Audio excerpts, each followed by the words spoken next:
안녕하세요. 오늘은 장내 미생물의 역할에 대하여 함께 알아보아요.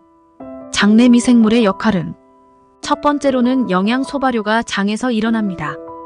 효소를 밥처럼 먹어야 한다는 책이 있는 것처럼 효소만 잘 먹어도 무병장수한다는 말이 있습니다. 일반적인 동물이나 식물에서 나오는 효소와는 구별이 되며 주로 미생물이 생성합니다.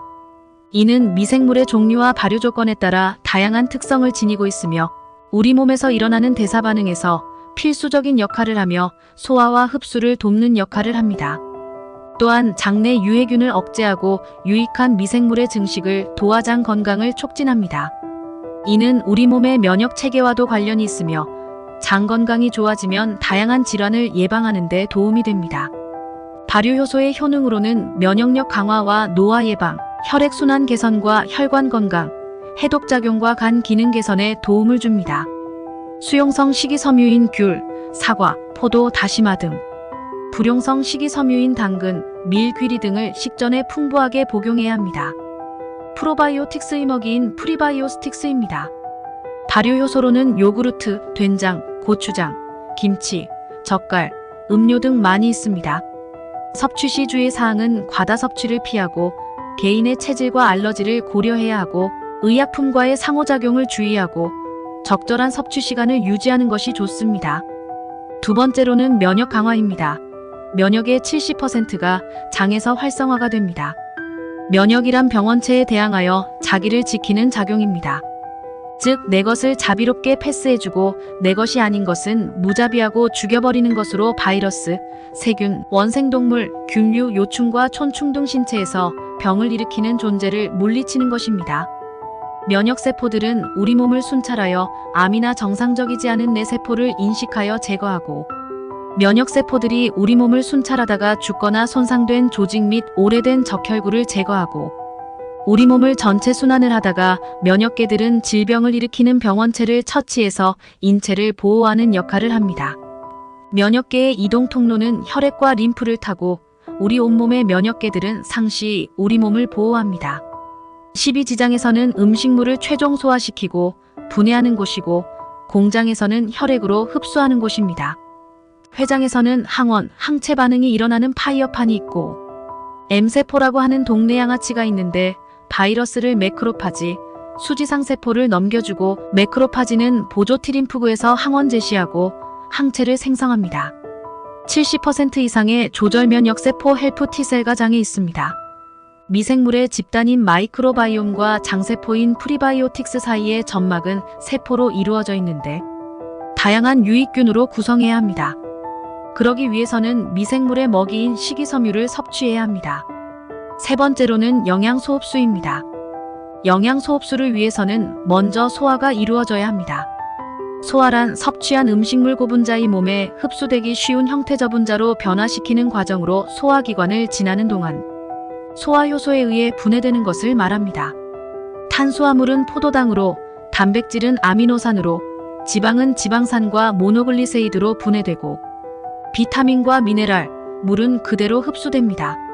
소화 과정으로 입에서 저작작용이 주로 일어나며 큰 음식물을 분해하고 소화액과 혼합되기 쉽게 음식이 식도를 쉽게 통과할 수 있도록 합니다.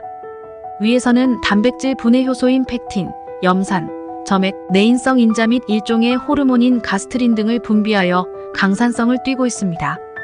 위산이 세균을 성장을 억제하는 살균 작용도 합니다. 소장에서는 소화 흡수의 중심 기관으로 십이지장, 공장, 췌장의 세 부분으로 이루어져 있습니다. 소장의 점막 표면에는 약 500만 개 정도의 많은 육모가 있는데 육모는 소장의 표면적을 넓게 하여 영양소의 흡수를 증가시킵니다. 융털의 모세혈관과 암주관으로 흡수된 영양소는 심장에서 함유하여 혈액에 실려 온몸으로 이동합니다. 대장은 맹장, 상행결장, 횡행결장, 하행결장, S상결장, 직장으로 이루어진 기관으로 주로 수분 흡수가 이루어집니다. 소장에서 보내문 물질들은 대장 안의 미생물 효소 작용에 의해 발효 및 부패 작용을 일으켜 가스나 유기산을 생성, 비타민 B군을 합성하기도 합니다. 일반적으로 우리가 먹은 음식의 성분 중에는 대변이나 소변으로 나오는 것들이 있는데 이것을 보면 100% 소화, 흡수되지 않는 것을 알 수 있습니다. 효과적인 영양소 흡수를 위한 방법으로 다양한 식품 선택하기, 소화를 돕는 음식 섭취하기, 적절한 조리법 사용하기, 간편 조리식품 섭취 조절하기 등으로 영양소의 균형을 유지하는 것이 중요합니다. 네 번째로는 해독작용입니다. 대부분의 질병들, 고혈압, 당뇨병, 혈관 질환, 그리고 암과 같은 모든 성인 질병은 우리 몸에 있는 독소 때문에 이러한 질병의 원인이 됩니다. 그러면 우리 몸 안에 있는 독소는 무엇일까요? 우리 몸에서 생성되는 내인성 독소와 외부에서 오는 외인성 독소로 나눌 수 있습니다. 음식을 먹으면 흡수되고 마침내 영양분이 세포로 들어가 미토콘드리아라는 기관에서 끊임없이 연소되고 에너지가 생성되고 우리는 그 에너지를 가지고 체온을 유지하며 살아갑니다. 우리의 세포가 에너지를 태울 때 그들은 불가피하게 재와 같은 노폐물을 생산합니다. 몸에 있는 독소입니다. 우리의 세포는 미토콘드리아의 영양분을 태우기 위해 산소를 사용합니다. 산소 없이는 여러분은 영양분을 태울 수 없습니다. 하지만 이 산소는 활성산소를 생성하는데 활성산소는 우리의 온몸을 공격하고 우리를 손상시킵니다. 노화의 원인 중 80%가 활성산소 때문입니다. 외인성 독소는 미세먼지, 화장품, 치약, 비누를 사용할 때 피부를 통해 들어오는 매일의 독소나 입냄새, 혀, 그리고 충혈된 눈, 만성적인 두통이 계속되고 항상 피로하고 만성 피로임, 우리의 몸을 해독하기 위해 가장 중요한 것은 물을 많이 마시는 것입니다. 하루에 2리터의 물을 마시면 소변을 통해 노폐물이 외부로 배출됩니다. 장은 각종 독소의 집결지로 장에 나쁜 독소가 침투하면 설사를 해서 배출하고 간을 거치기 전에 장에서 독소를 해독시킵니다. 장에 문제가 생겨 해독작용을 못하면 간의 부담을 증가하게 되고 음식물의 찌꺼기를 배설하기 위해 모아두는 장은 독소의 집결지 똥배장을 비워야 합니다. 다섯 번째로는 염증 방어입니다. 염증은 우리 몸의 자연적인 방어 기전 중 하나로 조직 손상이나 감염에 대한 반응입니다. 일반적으로 염증은 부위가 붓고 붉어지며 통증이 동반되기도 합니다. 염증 반응이란 균이나 다른 물질에 대해 인체 면역세포가 공격하는 과정에서 생기는 것이 바로 염증인데 인체 보호 반응입니다. 염증 반응이 과도하게 발생하면 인체 질병의 원인이 됩니다. 만성질환은 장기적으로 지속되는 질병으로 염증을 유발할 수 있습니다. 대표적인 예로는 고혈압, 당뇨병, 심장병, 관절염 등이 있습니다. 이러한 질환은 염증을 유발하고 염증이 지속되면 조직 손상과 합병증이 발생할 수 있습니다. 동맥경화의 원인도 염증입니다. 혈관 속 염증이 플라크를 형성하여 동맥경화의 주범이 되는데 혈관에 염증이 생기면 혈관벽이 붓고 딱딱해지기도 하고 혈관벽에 결손이 생겨 이물질이 잘 달라붙는 구조가 됩니다. 여기에 혈액 속에 있는 콜레스테롤이 달라붙어 혈관벽에 플라크를 형성하고 여러 가지 이물질이 같이 침착됩니다. 플라크가 장기로 가는 혈관을 막을 경우 폐경색, 뇌경색, 심부전, 뇌졸중, 심근경색, 심장마비와 같은 장기의 기능 이상이 발생하게 됩니다. 이렇게 염증은 다양한 원인에 의해 발생할 수 있으며 이를 제어하기 위해서는 원인을 파악하고 적절한 조치를 취해야 합니다. 건강한 생활 습관과 면역 시스템을 강화하는 것이 염증을 예방하고 관리하는 데 도움이 됩니다. 여섯 번째로는 신경전달물질 생성입니다. 신경전달물질은 뇌와 신경계를 연결하는 전체적인 화학물질입니다. 인간의 뇌는 복잡한 신경계를 통해 다양한 신호와 정보를 전달하고 처리하는 중요한 역할을 수행합니다.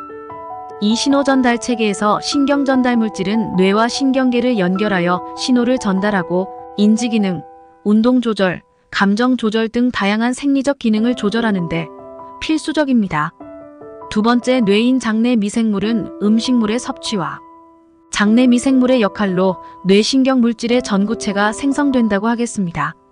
수면 호르몬인 멜라토닌은 가바와 효소로 되어 있습니다. 치매 우울증은 수면 호르몬인 멜라토닌이 부족하면 불면증에 노출이 됩니다. 행복 호르몬인 세르토닌의 재료는 트립토판으로 이루어져 있습니다.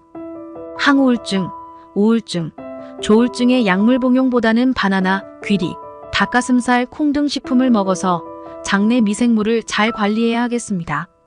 일곱 번째로는 대사산물입니다. 유산균에는 많은 종류가 있지만 크게 4가지 종류로 나뉜다고 합니다.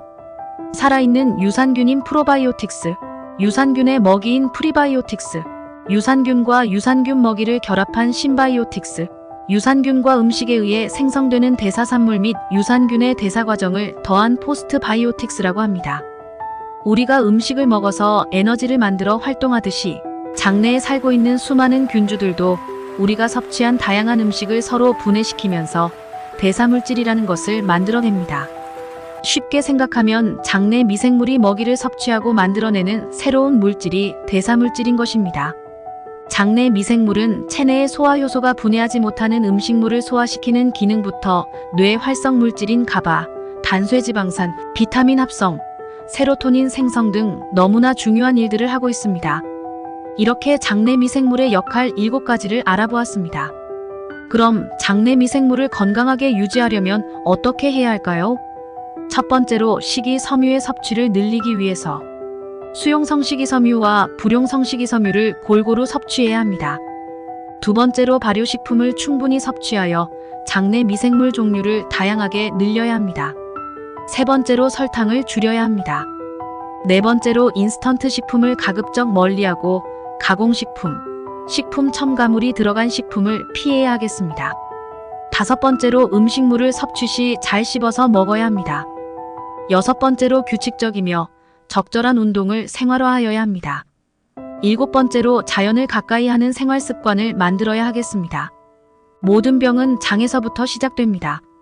질병 없는 건강한 삶을 위해 우리의 장내 미생물을 다양한 균으로 균형을 잘 맞추어 오늘도 건강하고 풍요롭고 행복하고 감사함을 가지고 좋은 하루 만들어 보아요. 앞으로 여러 주제로 여러분들과 함께 하도록 하겠습니다. 감사합니다.